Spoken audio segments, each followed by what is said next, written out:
There are many news in the market today. However, I will try to explain it to you in a technical way. Depending on the news later in the evening, we may see the market in a volatility state. In that case, the USD could be strong later in the evening. তো আমি ইউরোইউএসডি চার্টে আছি। আজকে মার্কেটে অনেকগুলো news আছে এবং এই নিউজের প্রভাব হচ্ছে 6:30 মানে সন্ধ্যার দিকে পড়বে এবং মার্কেটে আমরা তখন একটু অস্থিরতা দেখতে পারি এবং তার উপর নির্ভর করে হচ্ছে মার্কেটে আপ ডাউন হতে পারে এবং আমার মনে হয় সন্ধ্যার পরে ইউএসডি স্ট্রং হওয়ার একটা পসিবিলিটি আছে। সেই দৃষ্টিকোণ থেকে যদি আমরা দেখি তাহলে এখনের মার্কেট একটু আপের দিকে থাকতে পারে এবং সন্ধ্যার পরে আমরা হয়তো বা ইউএসডিকে স্ট্রং হিসাবে দেখতে পারি।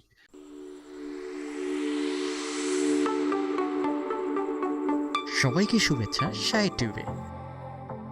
সঙ্গে থাকতে সাবস্ক্রাইব করে বেল বাটনটি ক্লিক করে রাখবেন, কারণ পরবর্তী ভিডিও নোটিফিকেশনের মাধ্যমে সাথে সাথে পেয়ে যাবেন। তো আমি হচ্ছে অলরেডি কিছু চার্ট অঙ্কন করছি এখানে, আপনারা দেখতে পাচ্ছেন টেকনিক্যাল ভাবে হচ্ছে আমরা এই অ্যানালাইসিসটা করব। ইউরো ইউএসডির ক্ষেত্রে এখানে দেখেন ইউরো ইউএসডি এখন যে একটা অবস্থানে আছে, এটা একটা মোটামুটি ভালো স্ট্রং রেসিস্ট্যান্সের জোন এবং তার উপর একটা জোন আছে। এই জোনটাও মানে ভেদ করে আগে পরে মার্কেট উঠতে পারে নাই। তো আমরা ধরে নিচ্ছি যে এই স্থানটাকে যদি মার্কেট ক্রস করে তাহলে মার্কেটকে আমরা আবার আগের এই অবস্থান দেখতে পারি এবং এই জায়গাটা যদি ক্রস করে তাহলে আরও ওঠার সম্ভাবনা আছে। বাইরের দিকে আপাতত সন্ধ্যা পর্যন্ত টার্ন হতে পারে এবং সন্ধ্যার পরে নিউজের পরে আশা করতেছি যে ইউএসডিটাও আবার স্ট্রং হতে পারে। তার আগ পর্যন্ত বাই টার্নেই মার্কেট থাকতে পারে। তো সেই দৃষ্টিকোণ থেকে যদি আমরা দেখি, মানে সোজা কথা হচ্ছে ইউএসডিকে উইক হিসাবে আমরা যদি ধরি তাহলে এখানে দেখেন আমি দুইটা রেখা অঙ্কন করছি। এটা হচ্ছে আমাদের পিভট পয়েন্ট আর একটা নিচে হচ্ছে আমাদের এসএল এরিয়া। শর্টে এসএল এরিয়া হচ্ছে এইটা দেওয়া আছে। আমরা যদি একটু লং এ রাখতে চাই তাহলে আরো বেশি রাখতে পারি, এটা আমরা এসএল এরিয়া হিসাবে ধরতে পারি এবং এটা আমাদের পিভট পয়েন্ট। যেহেতু পিভট পয়েন্টটা মার্কেটের উপরে আছে, পিভট পয়েন্টের উপরে, সেহেতু আমরা মার্কেটকে বাই ট্রেন্ডেই ধরে নিতে পারি। তো এখানে ইউরো ইউএসডির যে বিষয়টা কাজ করবে, আমি একটু ছোট করে নিই। আপনি যদি খেয়াল করেন তাহলে দেখবেন ইউরো ইউএসডি কিন্তু অনবরত একটু একটু করে আপ ট্রেন্ডের দিকে মার্কেট ধাবিত হচ্ছে, কিন্তু উপরের দিকে এই সব জায়গায় কিন্তু মার্কেট বাধাপ্রাপ্ত হয়েছে আগে পরে। এবং এই যে পিভট পয়েন্টের জায়গাটা আছে, এই জায়গাটা, এটা আমি পিপি দিয়ে রাখলাম। তো এই জায়গাটা কিন্তু খুবই একটা স্ট্রং জোন। এই জায়গাটা যদি ভাঙে তাহলে মার্কেটকে আমরা আবার নিচে দেখতে পারি, আর এই জায়গাটা যদি না ভাঙে তাহলে মার্কেটকে আমরা আবার উপরে দেখতে পারি। দেখা গেল এরকমের নিচে নামতে পারে, আবার এই এরিয়ার মধ্যেই মার্কেট ঘুরলো। দ্যাটস মিন হচ্ছে এই এরিয়াটুকের মধ্যে আমরা মার্কেট পেয়ে যাইতে পারি এবং আজকে সন্ধ্যার যে নিউজ হবে সেই নিউজের উপর ডিপেন্ড করে মার্কেট উপরের দিকে বা নিচের দিকে ধাবিত হওয়ার সম্ভাবনা আছে। সেই ক্ষেত্রে আমি ধরে রাখতেছি ইউএসডি স্ট্রং হওয়ার একটা পসিবিলিটি আছে হয়তো বা। এখানে আমাদের এসএল পজিশন বা আমাদের এরিয়াটা, টিপি বা এসএল এর যে এরিয়াটা, আমরা এই এরিয়াটা রাখতে পারি 1.909810। আমি আপনাদের জায়গাগুলো মার্ক করে দিই। আমাদের যে মেইন জায়গাটা সেটা হচ্ছে 1.09034। এই এরিয়াটা আমরা হচ্ছে স্ট্রং এরিয়া হিসাবে ধরলাম ডাউনের ক্ষেত্রে, সেলের ক্ষেত্রে। এবং আমাদের যদি আমরা বাই টার্নে থাকি তাহলে আমাদের এসের পজিশন হবে হচ্ছে ঠিক এইটা 1.08291। আমরা যদি এখান থেকেও বাই নিই, যদি যাচ্ছেন যে এই জায়গাটা ক্রস করলে আপনি বাই নেবেন তাহলে আমাদের এসের পজিশন এটা রাখাটাই উচিত হবে। তবে মার্কেট ওভারঅল দিক থেকে বাই টার্নেই থাকার কথা আমাদের টেকনিক্যালভাবে যদি আমরা দেখি সেই হিসাবে, এবং এটা নিউজের উপর ডিপেন্ড করবে। সন্ধ্যার পরে যে নিউজ হবে তার উপর ডিপেন্ড করবে ইউরো ইউএসডি আপের দিকে যাবে না ডাউনের দিকে যাবে। তবে তার আগ পর্যন্ত আমরা আপই ধরে নিতে পারি এবং আপ বলতে এই জায়গাটুকের মধ্যে আমরা মার্কেটকে দেখতে পারি। আর এই জায়গাটা যদি ক্রস করে তাহলে নেক্সট লেভেল এই এরিয়াটা 1.09433 এবং তারপরে যে এরিয়াটা আছে সেটা হচ্ছে 1.09670 এই এরিয়াটা, এবং এই এরিয়াটা যদি ক্রস করে তাহলে মার্কেটকে আমরা আরো উপরে পেয়ে যেতে পারি।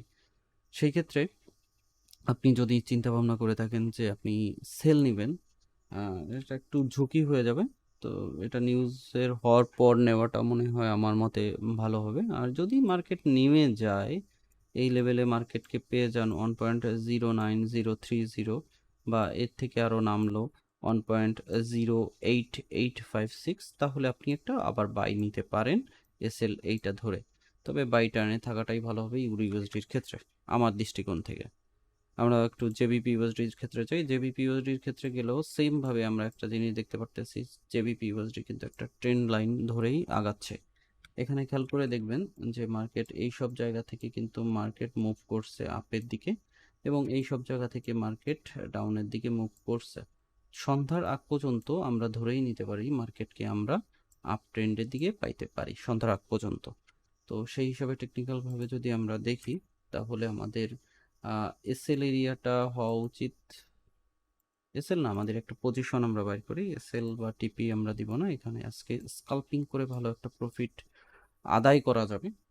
সেই ক্ষেত্রে আমি কয়েকটা জায়গায় পয়েন্ট করি, মার্ক করি। সেটা হচ্ছে এই জায়গাটা আমাদের হচ্ছে সেন্টার জোন, পিভট পয়েন্ট। ওকে, তো এইটাকে যদি আমরা পিভট পয়েন্ট ধরি, আমরা যদি বাই হিসাবেও মার্কেট এখান থেকে ধরলাম যে আমরা বাই নিব, তাহলে আমাদের বাধা প্রথমে পাবে হচ্ছে এই এরিয়াটায় 1.2458 এই এরিয়াটায়।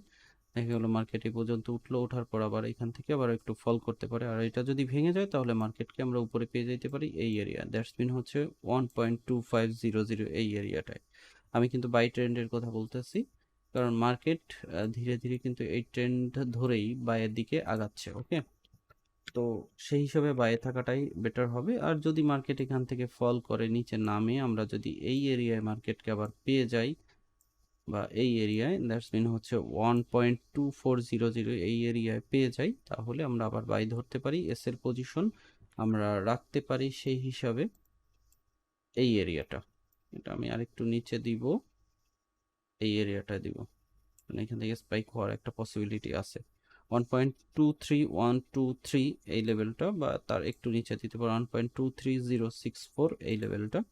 আর আপনি যদি মনে করেন যে না আমি শর্ট এসএল খাবো, সেই ক্ষেত্রে 1.23435 এটা এই এরিয়াটাও আপনারা এসএল হিসাবে ব্যবহার করতে পারেন। তবে আমি মনে করি যে লং টাইমে এসএলটা একটু নিচে রাখাটাই উচিত হবে, 1.23064, কারণ জেবিপির কিন্তু নিউজ আছে এবং ওই সময়টায় মার্কেট একটা বাড়ি মারার সম্ভাবনা আছে। কারণ সেই বাড়ি যদি মারে তাহলে মার্কেট এই লেভেল থেকেও আপনার আরো একটু নিচে থাকাটা উচিত হবে। সবচাইতে বেটার মনে হয় এই লেভেলটা,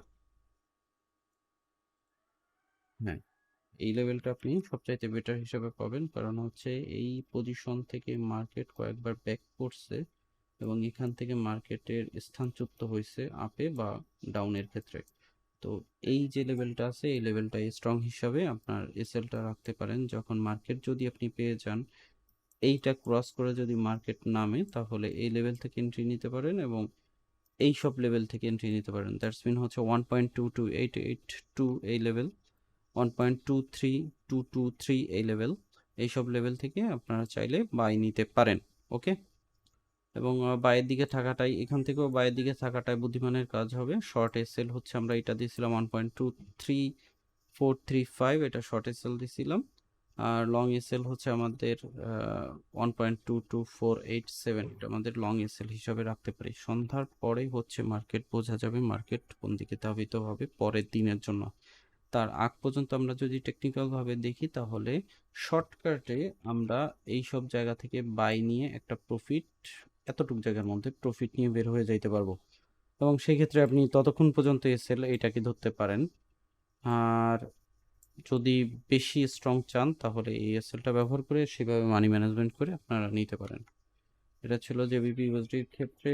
এই ক্ষেত্রেও একটু বলে রাখি, এখান থেকে মার্কেট যদি এই অবস্থানে যায়, এখানে বাধা প্রাপ্ত হইতে পারে। যদি এই জায়গাটা ক্রস করে তাহলে মার্কেটকে আমরা আরো উপরে পেয়ে যেতে পারি, তবে তেমন কোনো নিউজ দেখতেছি না এখানে আজকে। মার্কেট এই যে লেভেলটা আছে এই লেভেলের মধ্যে পেয়ে যাব মার্কেটকে জেবিপিউএসডিতে, এবং এখানে মার্কেটটা স্পাইক করার সম্ভাবনা আছে, বাড়ি দিতে পারে আপ ডাউনে 1.25200 থেকে 1.23223 এই এরিয়ার মধ্যে মার্কেট থাকবে আশা করা যায়, এবং এই দুইটা এরিয়া দিয়েই হচ্ছে আপনি মানি ম্যানেজমেন্ট করে ট্রেড করবেন। এবং এই দুইটা এরিয়ার সেন্টার পজিশন হচ্ছে কোনটা, 1.24236 এটা। ওকে, গোল্ডের ক্ষেত্রে যদি আসি, গোল্ড অলরেডি বাই টার্নেই আছে এবং গোল্ড আরো আপে যাওয়ার সম্ভাবনা বেশি, তবে এখানে একটা বাধা কিন্তু অলরেডি খাইছে। তো এখান থেকে এই লাইনটা যদি ক্রস করে তাহলে গোল্ডকে আমরা সেকেন্ড লেভেলের 2030 এই লেভেলটায় পেয়ে যাইতে পারি। আর এই জায়গাটা যদি মার্কেট ক্রস করে কোনো কায়দায়, তাহলে মার্কেট সোজা চলে যাবে হচ্ছে 206882-তে। অতএব গোল্ডের ক্ষেত্রেও বাই টার্নে থাকাটা উচিত হবে। সন্ধ্যার দিকে নিউজের সময় আমরা ট্রেড থেকে বের হয়ে যাব, নিউজটা হবে, তারপরে আমরা নতুন করে অ্যানালাইসিস করব যে মার্কেট আপে যাবে না ডাউনে যাবে, তারপরে আমরা একটা সিদ্ধান্ত নেব। তবে আশা করতেছি যে সন্ধ্যার পরে যে নিউজগুলো আসছে সেই হিসাবে ইউএসডি স্ট্রং হইতে পারে। ইউরো ইউএসডি, জেবিপি ইউএসডির ক্ষেত্রে গোল্ডের ক্ষেত্রে একটু ভিন্নতা আমরা দেখতে পারি। ওকে, অনেক ইস্যু আছে, কারণ ওই সময় ক্যাডেরও মনে হয় কিছু নিউজ আছে।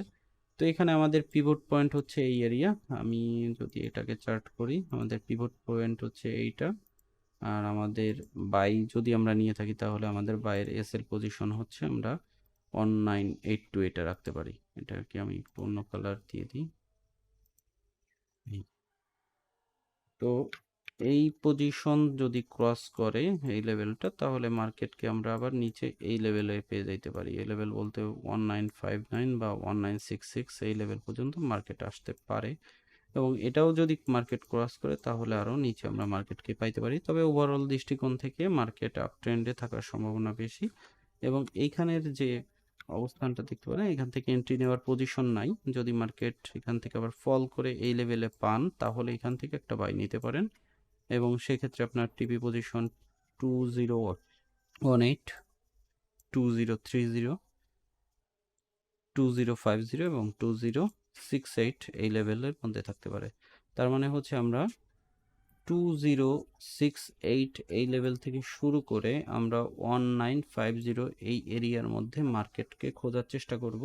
আর শর্টভাবে যদি আমরা খোঁজার চেষ্টা করি মার্কেটকে, যে অল্পর মধ্যে আমরা গোল্ডের লাভ লস নিয়ে বের হবে, তাহলে আমরা মার্কেটে এই পজিশনটা খোঁজার চেষ্টা করব 2030 থেকে 1959 এর মধ্যে। তো সেই হিসাবে যদি আপনি রেশিওর হিসাবে আসেন তাহলে অলরেডি মার্কেট কিন্তু অনেক আপে আছে। অতএব এই পজিশন থেকে আপনার এন্ট্রি নেওয়া উচিত হবে না। আপনি যদি মার্কেটকে আবার নিচে পেয়ে যান 2000-তে, এই লেভেল থেকে আপনি আবার বাইতে যাইতে পারেন। আবার যদি 1982 এর আশেপাশে মার্কেটকে পান তাহলে এই পজিশন থেকে আপনি বাই নিতে পারেন। তবে এখন যে পজিশন আছে এই পজিশনতে বাই নেওয়াটা বোকামি। আর সেলের কথা বলতেছি না এই কারণে, কারণ ইউএসডি হয়তো বা স্ট্রং হতে পারে, বাট এইখান থেকে আসলে নেওয়াটা আমাদের উচিত হবে না। তো আজকের দিনের জন্য আমি মনে করি গোল্ড একটু অ্যাভয়েড করাটাই সবচাইতে বেটার হবে। তো এই হচ্ছে আজকে টুকটাক অ্যানালাইসিস। বেশ অনেক ভালো ভালো নিউজ আছে আজকে। তো আমরা নিউজের দিকেই হচ্ছে আগে তাকাই, তারপরে হচ্ছে এন্ট্রি নেওয়াটা উচিত হবে। ওকে, তো ভালো থাকবেন, সুস্থ থাকবেন। যদি নতুন হয়ে থাকেন এই চ্যানেলে তাহলে অবশ্যই সাবস্ক্রাইব করে সাথে বেল বাটনটি ক্লিক করে নেবেন। ফেসবুক থেকে দেখে থাকলে ফলো দিয়ে দিবেন। একটা লাইক দিতে ভুলবেন না। যে কোনো ধরনের প্রশ্ন থাকলে নিচে কমেন্টস বক্সে করতে পারেন। আমি যখন ফ্রি থাকি তখন উত্তর দিয়ে দেবো। ভালো থাকবেন, সুস্থ থাকবেন। আল্লাহ হাফেজ।